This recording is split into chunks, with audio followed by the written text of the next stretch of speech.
Bonjour Philippe Leroy. Bonjour. Merci d'avoir accepté l'invitation du Républicain Lorrain, ici à Moulins-les-Metz. Vous êtes le président honoraire du Conseil général de la Moselle, également vice-président de l'Assemblée départementale, mais c'est aux sénateurs que vont s'adresser mes questions ce matin. Vous co-présenterez le 14 février au Palais du Luxembourg, avec Hervé Moret, lui-même sénateur de l'Eure, une proposition de loi sur l'aménagement numérique du territoire. Pour commencer, pouvez-vous, Philippe Leroy, nous faire un état des lieux en quelques chiffres du très haut débit en Moselle et en France? Je crois qu'en Moselle, on est en avance. En France, on est, par rapport aux pays européens, on n'est pas trop mauvais. C'est-à-dire que la montée en débit, vous savez, la DSL, atteindre les 3 mégabits, est devenue une réalité. Alors en Moselle, une réalité très forte, grâce aux investissements du Conseil général, le RHD 57. Nous sommes donc plutôt en avance sur les autres départements français. On n'a pas de fracture numérique marquée en Moselle. Et la France, d'une façon générale, a réussi le passage aux 3 mégabits. La DSL a réussi, puisque par complémentarité des efforts des opérateurs historiques de France Télécom, et puis la volonté des collectivités locales, qui ont vu un peu forcer la porte, grâce à la complémentarité et des initiatives des collectivités, on a pu assurer une montée en débit supérieure à la moyenne européenne. Mais ce n'est pas fini. Cette montée en débit n'est pas terminée. Il reste encore des tas de secteurs où on n'a pas le triple play, par exemple, même en Moselle, parce qu'il y a des trous, et dans les zones rurales notamment. Alors, pour que ce soit bien clair pour ceux qui nous regardent et ceux qui vous liront également dans le Républicain Lorrain, où se situe la différence, par exemple en termes d'usage, entre le haut débit et le très haut débit? Alors, je crois que le haut débit, aujourd'hui, satisfait 80% des utilisateurs. Ils ont le triple play, enfin, ils ont la télévision, ils ont le téléphone, et on a Internet. Et je crois que dans la plupart des usages, à 80%, c'est satisfaisant. Donc il y a des gens qui ont atteint ce niveau et qui disent pourquoi aller plus loin? Simplement parce que dans 10 ans, les besoins en débit vont augmenter et progressivement, même dans un ménage, même les gens pour leurs loisirs auront besoin d'atteindre du très haut débit. Donc le très haut débit, ça commence au-delà de 60-100 mégabits. C'est-à-dire qu'à un moment donné, il faudra passer à la fibre optique. C'est-à-dire qu'on devra renoncer au fil de cuivre, au système Wi-Fi Max, à tous les systèmes qu'on connaît aujourd'hui, qui sont un peu les postes à galène ou les postes à lampe dans l'ancien temps, avant le transistor. Il faut qu'on bascule tous, progressivement, parce que c'est un besoin pour tous, vers la fibre optique. Le haut débit à 6 mégabits sur fil de cuivre, faut passer en 10 ans, d'ailleurs c'est de la volonté du président de la République. Le plan national haut débit dit qu'en 2025, on doit avoir la fibre optique partout. Alors, je vous cite dans cette proposition de loi, la France est en passe de manquer le virage du numérique et le retard qu'elle prend aujourd'hui risque de s'avérer rapidement irréversible. Vous parlez même un petit peu plus loin d'un véritable décrochage numérique. Alors là, c'est une réalité. On a réussi le passage aux 6 mégabits, si vous voulez. Et puis, progressivement, on s'est un peu satisfait. C'est ce que je disais tout à l'heure, on est content. Or, en fait, on se rend compte que France Télécom, les collectivités locales, ne sont plus dans un système qui favorise le passage à la fibre optique. Et on va assister donc, dans les 10 ans qui viennent, si on n'y prend pas garde, à une espèce d'écrémage de la France.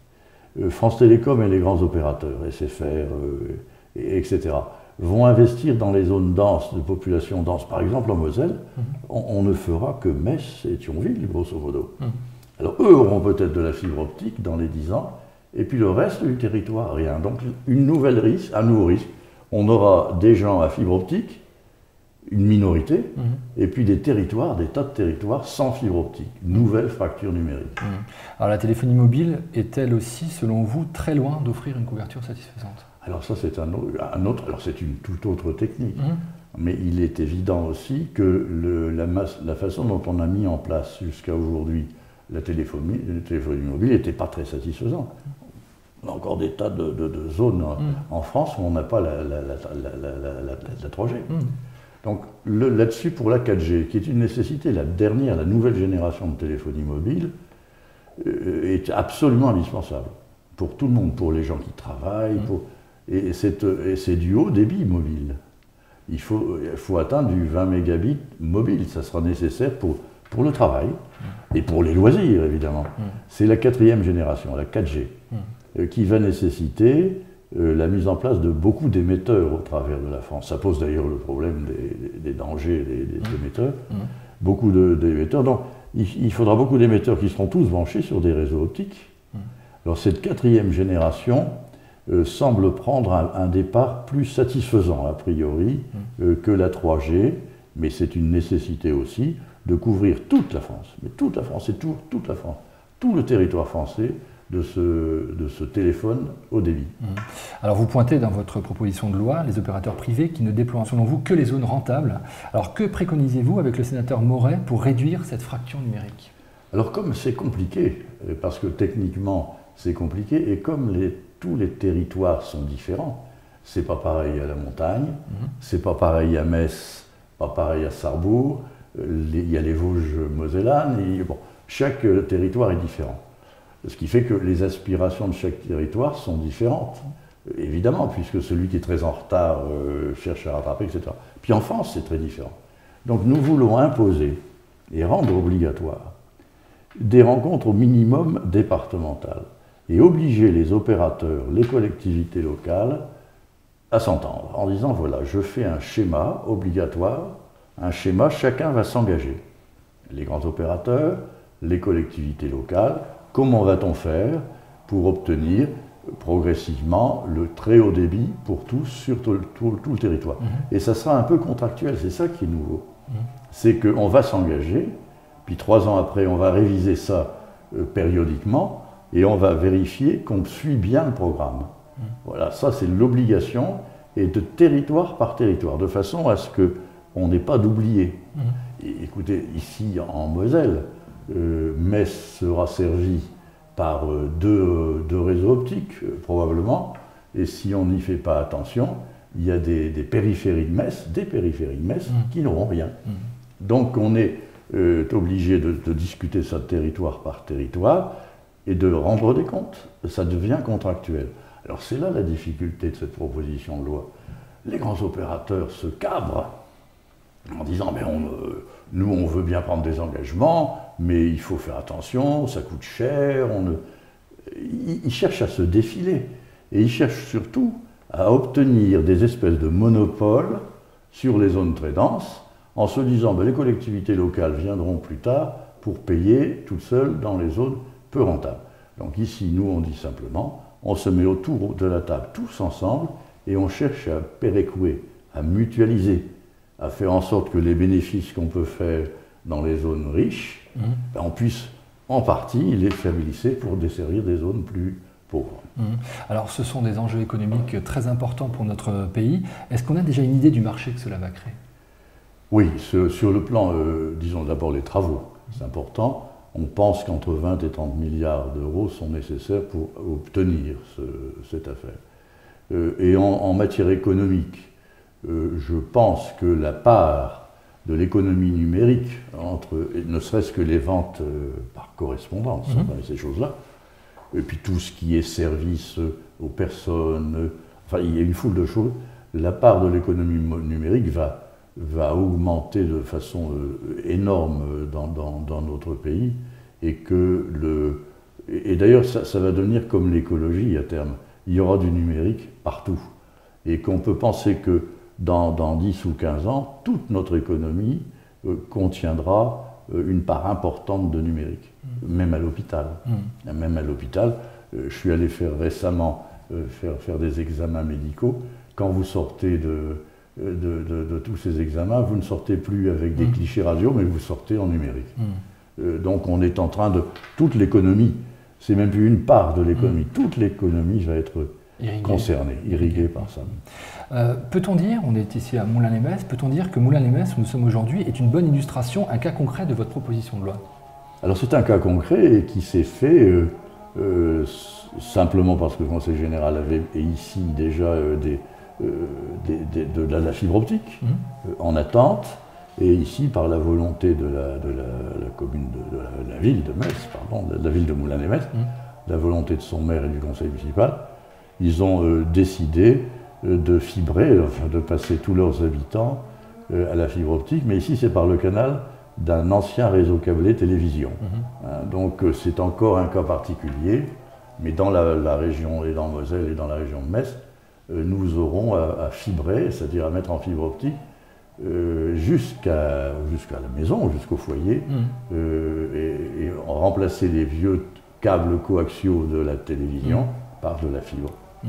Est-ce qu'avec un peu de recul, les objectifs fixés sur le très haut débit par le président de la République en février 2010, c'est-à-dire 100% des foyers éligibles en 2020, n'étaient pas un peu trop ambitieux?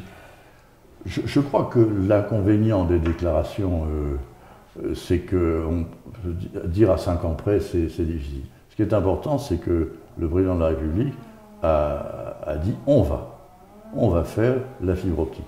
Ça déblaye le terrain. Il faut le faire le plus vite possible et il faut le faire dans l'égalité. Je n'accepte pas, et ce serait dramatique pour l'économie française et l'aménagement du territoire, l'idée de dire on va faire 80% des Français et ils auront la fibre optique en 2025. Ça serait un crime, parce que 80% des Français habitent sur un tiers de la France. Ça veut dire que les 2 tiers du territoire ne seraient pas. Donc, ce qui est important, c'est de dire l'objectif, c'est 100%, 99,8% des Français auront la fibre optique. Parce que ce qu'il faut savoir, c'est qu'une zone qui n'aura pas ces possibilités du haut débit et du très haut débit, de l'économie numérique, c'est une zone qui est abandonnée. C'est comme une zone où il n'y aurait pas l'eau, il n'y aurait pas l'électricité. C'est devenu une nécessité absolue pour vivre sur un territoire. Dans son rapport sur la couverture numérique des territoires remis l'an dernier au Premier ministre, le sénateur Moret dressait un bilan alarmant. Ce sera ma dernière question. Êtes-vous malgré tout optimiste quant à la démocratisation après l'eau, l'électricité et le gaz du très haut débit? Oui, moi je le suis. Alors, on n'est plus dans le cadre d'un service public. Maintenant, ce sont les opérateurs privés qui prennent beaucoup d'initiatives. Moi, je suis optimiste dans la mesure où on autorise les collectivités locales. C'est le but de cette proposition de loi. Je n'ai pas parlé de ces aspects juridiques, mais c'est de faire en sorte que les collectivités locales deviennent des acteurs majeurs aux côtés et à égalité aux côtés des grands opérateurs privés. Ce sont les collectivités locales qui assureront l'équité. Nous viendrons investir là où il y a des carences et nous obligerons aussi les grands opérateurs à partager avec nous cette affaire. Sinon, sans les collectivités locales, ça ne se fera pas correctement. Il y a nécessité pour les collectivités locales de devenir des acteurs majeurs. On revient un peu à une idée de service public, si vous voulez, mais revue et corrigée. Désormais, c'est une participation publique-privée. C'est à la mode, une participation publique-privée. Et c'est ce qui se fait à Moulins, d'ailleurs, qui doit permettre l'équité numérique.